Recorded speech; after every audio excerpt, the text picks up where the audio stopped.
ceiling has 4 corners. I know because I counted them 1,000 times. 3 a.m. became my unwanted best friend, the red numbers on my nightstand glowing, mocking me with each passing minute. 3:01, 3:02, 3:27, 4:12. Sleep was a country I just couldn't get a visa for. My body felt like lead, completely exhausted, but my mind was a racetrack at full throttle. Worries would do laps, picking up speed with every turn.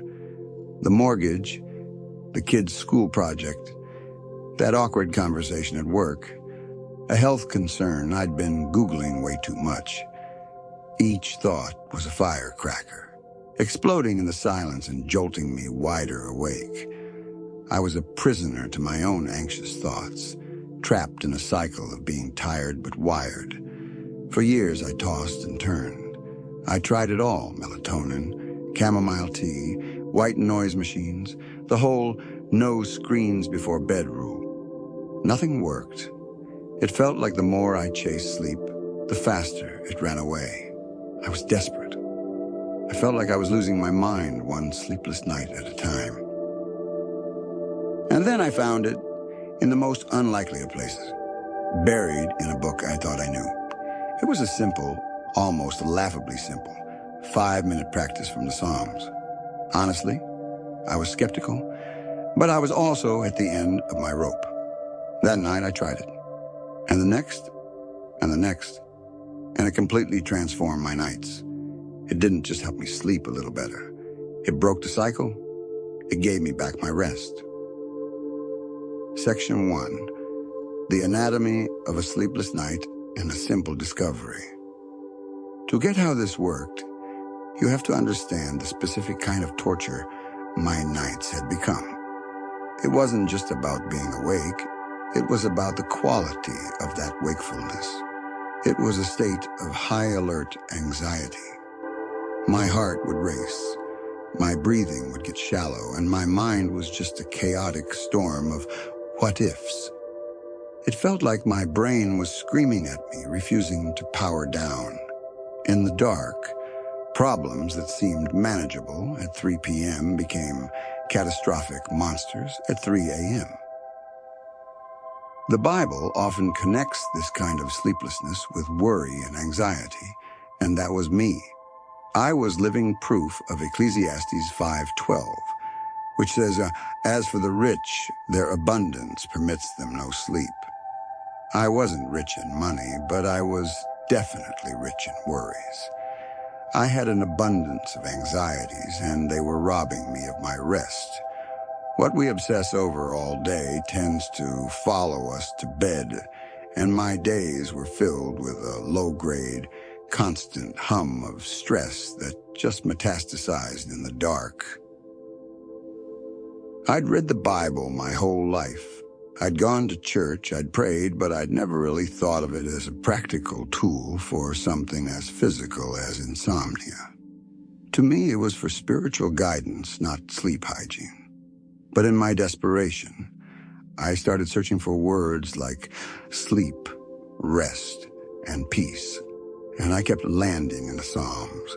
The Psalms are just filled with the raw, unfiltered emotions of people crying out to God, people who were scared, grieving, and lying awake at night. One night, bleary-eyed and scrolling through the Psalms on my phone, breaking my own no-screens rule, which tells you how desperate I was, a specific verse from Psalm 4 jumped out at me. It was verse 8. In peace I will lie down and sleep. For you alone, Lord, make me dwell in safety. I'd read it before, but this time was different. It didn't feel like just a nice sentiment. It felt like a direct promise, a challenge almost. Could I actually believe that? Could I lie down in peace? It seemed impossible. But then I stumbled upon the key, a method I pieced together from understanding how our minds work. This became my 5-minute game plan. It starts by picking one short passage, For me, in the beginning, it was always Psalm 23. The Lord is my shepherd. I lack nothing. He makes me lie down in green pastures. He leads me beside quiet waters. He refreshes my soul. Here's the process. Just before turning out the light, I would read the passage. Not study it, not analyze it. Just read it, slowly. Then I'd close my eyes and do something crucial. I would ask God to highlight just one word or a single phrase from that passage. Just one. This is such a critical step because it stops your anxious mind from scattering and trying to grab onto everything at once. The first night I did this, the phrase that came to mind was, quiet waters. That's it. I didn't force it. It just seemed to settle in my thoughts. I turned off the light, lay down, and instead of letting the usual parade of worries begin, I had a specific task. My only job was to think about quiet waters. Every time a worry tried to cut in, did you remember to pay that bill? I would gently push it aside and return to my phrase, quiet waters. I pictured a still, glassy lake at dawn. Quiet waters. I imagined the feeling of calm. Quiet waters. I repeated it, not as a frantic mantra, but as a gentle, persistent anchor in the storm of my thoughts. And then, the next thing I knew, my alarm was going off. I had slept. I hadn't just dozed for an hour or two. I had slept all the way through the night. I couldn't believe it. Section 2. Why this works. The intersection of neuroscience and faith. I'm a practical person, so I needed to understand why this had worked so powerfully when nothing else had. Was it just a fluke? A placebo? I started digging, and what I found was fascinating. This ancient practice aligns surprisingly well with modern neuroscience. Now, many experts rightfully point to methods like cognitive behavioral therapy for insomnia, or CBT, which has a fantastic success rate for helping people sleep. But for me, I felt there was a missing piece, my faith. What I discovered is that whatever our conscious mind is focused on right before we fall asleep is what gets handed off to our subconscious to process all night long. Think about it. If you fall asleep worrying about a problem, your subconscious chews on that anxiety all night.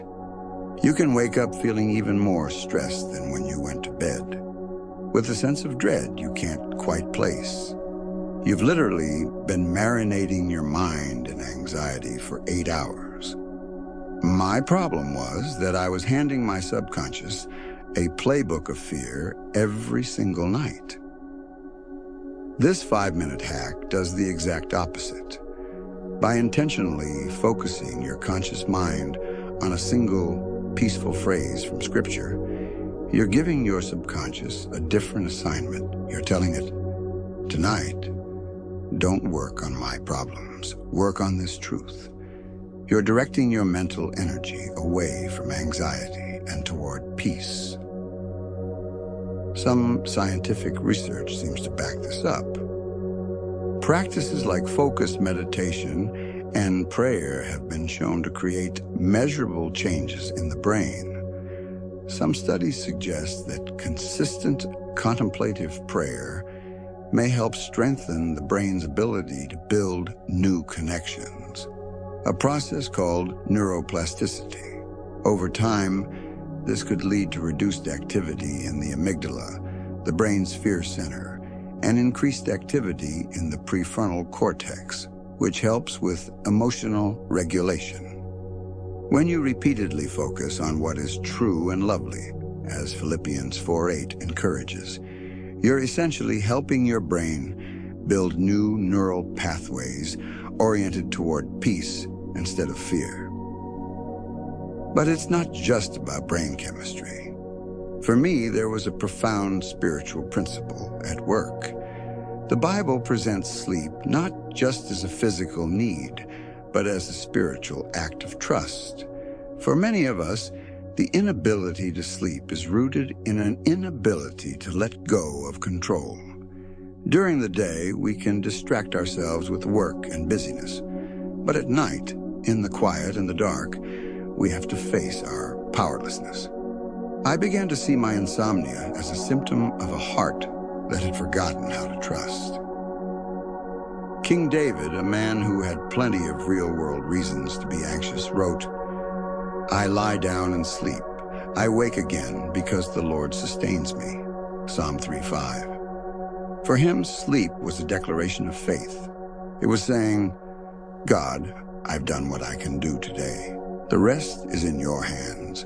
I trust you to watch over me and my future while I am unconscious and vulnerable." This perspective reframes the whole struggle. Insomnia is no longer a personal failure or a battle you have to win with willpower. It becomes an invitation to trust on a deeper level. It's a chance to really practice casting your anxieties on God because He cares for you, like 1 Peter 5:7 says. So this 5-minute hack isn't just a psychological trick. It's a spiritual discipline. It's training your mind and soul to find rest, not in the absence of problems, but in the presence of God. Section 3, Building Your Bedtime Arsenal. More scriptures for the fight. After a few weeks of consistently using Psalm 23, I started to get more adventurous. I realized the Bible is a vast arsenal filled with specific ammunition for every kind of nighttime fear. The key is to have a plan. Just randomly flipping through scripture can be counterproductive, almost like scrolling social media, stimulating your brain rather than calming it. So I started creating a little go-to list based on the specific flavor of my anxiety that night. If my insomnia was fueled by weariness and burnout, that feeling that I just couldn't go on, I'd turn to Matthew 11:28. "Come to me, all you who are weary and burdened, and I will give you rest." Meditating on the phrase, "I will give you rest," felt like God Himself was giving me permission to stop striving. It wasn't my job to find rest. It was His to give it. My only job was to come to Him. If my heart was racing because of fear about the future, I went to Joshua 1:9. "Have I not commanded you? Be strong and courageous. Do not be afraid. Do not be discouraged, for the Lord your God will be with you wherever you go." The phrase that would anchor me here was often, "be with you." I'd picture God's presence filling the room, standing guard, which directly countered the feeling of being alone and vulnerable in the dark. On nights when I was wrestling with financial anxiety, I would meditate on James 1:17. "Every good and perfect gift is from above, coming down from the Father of the heavenly lights, who does not change like shifting shadows." The anchor phrase for me was, "does not change." In a world that felt so unstable, meditating on the unchanging nature of God's goodness was incredibly stabilizing. For those nights when I felt overwhelmed and incapable, Philippians 4:13 became my weapon. "I can do all this through Him who gives me strength." The key part of this verse is "through Him." It took the pressure off my own limited abilities. My focus word would be strength, and I'd fall asleep knowing His strength would be there for me when I woke up. And for the nights when my mind was stuck in a negative loop, replaying failures or grievances, I used gratitude as a counterattack. I'd turn to Psalm 107, verse 1. "Oh, give thanks to the Lord, for He is good, for His steadfast love endures forever. My 5 minutes would be spent meditating on the word good. I would simply list things in my mind that were good, shifting my focus from what was wrong to what was right. Practicing gratitude is such a powerful way to break the cycle of rumination that fuels insomnia. You can see the pattern. It's about being intentional. It's about diagnosing the source of your anxiety and then applying the specific truth that speaks right to it. The Bible isn't a magic book, but it is filled with living truths, and when you focus your mind on that truth, it has an amazing power to displace the lies of fear. Section 4. From a 5-minute hack to a fortress of peace, building a full routine. The 5-minute Bible hack was the breakthrough, the key that unlocked the door. But to keep that door open, I learned I had to build a few more walls around my sleep. I had to create a whole bedtime routine that signaled to my body, mind, and spirit that it was time for rest. First and most important was consistency. I adopted a no Bible, no bedtime rule. Just like brushing my teeth, this 5-minute meditation became a non-negotiable part of my evening. On nights I felt tired and tempted to skip it, I had to remind myself that those were the nights I needed it most. This consistency creates a reliable, calming anchor at the end of every single day. Next, I got serious about my sleep environment. Our bodies have a natural clock regulated by light. That blue light from our phones and TVs is especially tricky because it fools our brain into thinking it's still daytime, suppressing the production of melatonin, the hormone that says, hey, it's time to sleep. So, about an hour before bed, the screens go off. The room gets dark, quiet, and cool. This physical prep works hand in hand with the spiritual prep. Then, I added a few complementary practices that really supercharged the scripture meditation. The first was journaling.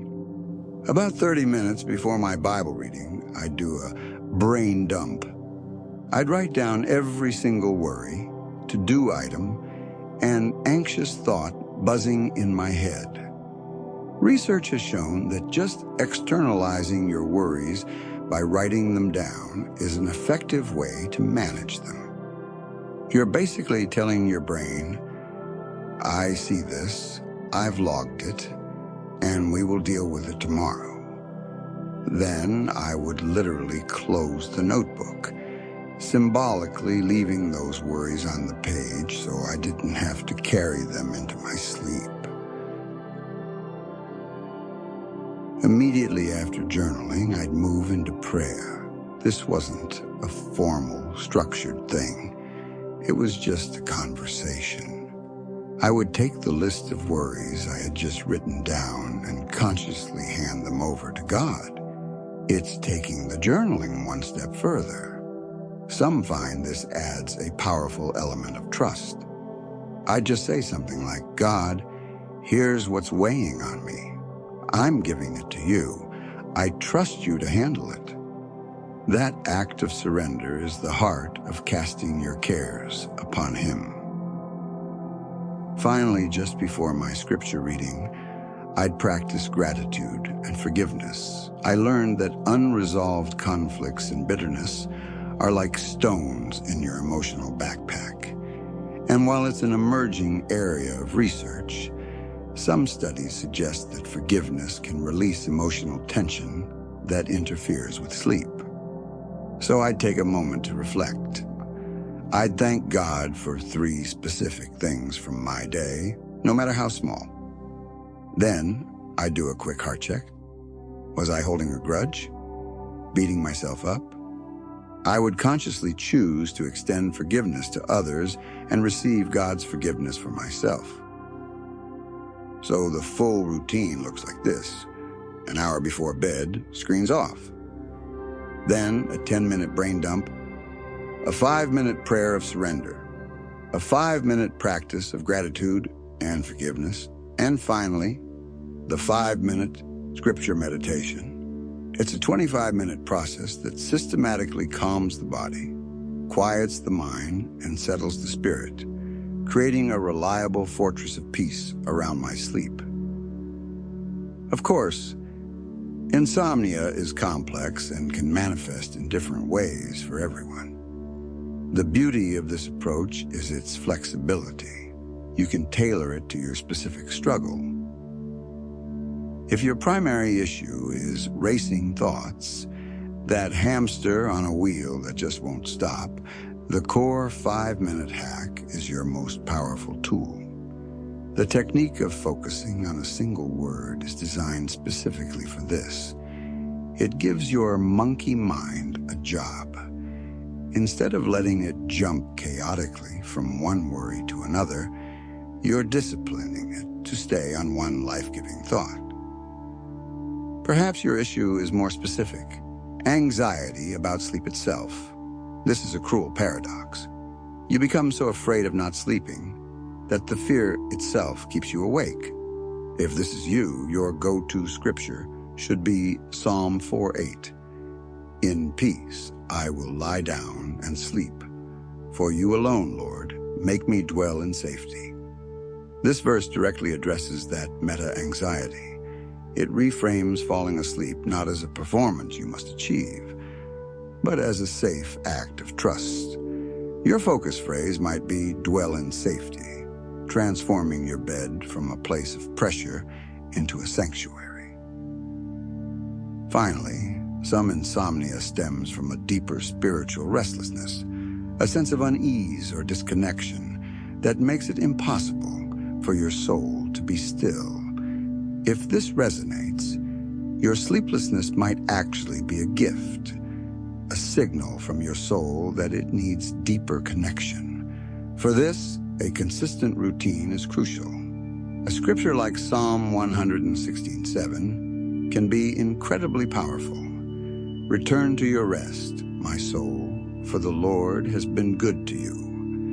This verse is a direct command to your inner self. Meditating on return to your rest becomes a nightly practice of bringing your soul back home to God. For years, I saw my insomnia as a medical problem to solve, a biological puzzle to figure out. I fought it with everything from supplements to sheer willpower, and all I got was more tired and more frustrated. The shift happened when I stopped seeing it as solely a problem to be solved and started seeing it as an invitation to a deeper level of trust. This journey taught me a profound lesson. Sometimes the godliest thing you can do is get a good night's sleep. Rest isn't a sign of weakness, it's an act of worship.